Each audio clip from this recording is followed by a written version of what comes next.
இந்த மண் வெறும் மண்ணல்ல, பக்தி பிறந்த இடம், பாசுரம் மலர்ந்த பூமி, ஆழ்வார்களின் குரல் இன்றும் எதிரொலிக்கும் ஒரு புனித நகரம்.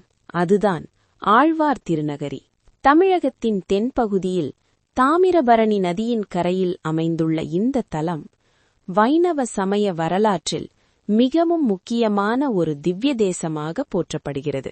இந்த புனித மண்ணில்தான் உலகிற்கு பக்தியின் பேரொளியாய் பிறந்தார் நம்மாழ்வார்.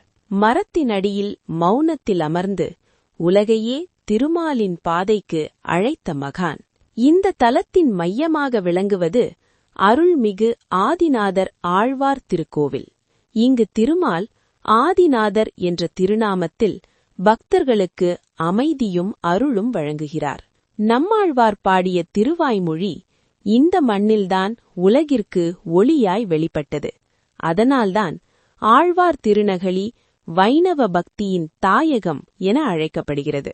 இன்றும் இந்த தலத்திற்கு வரும் ஒவ்வொரு பக்தனும் ஒரு பிரார்த்தனையுடன், ஒரு நம்பிக்கையுடன் திரும்பிச் செல்கிறான். ஆழ்வார்களின் பாதையில் நடக்க வைத்த இந்த புனித மண் என்றும் பக்தியின் ஒளியாய் திகழும்.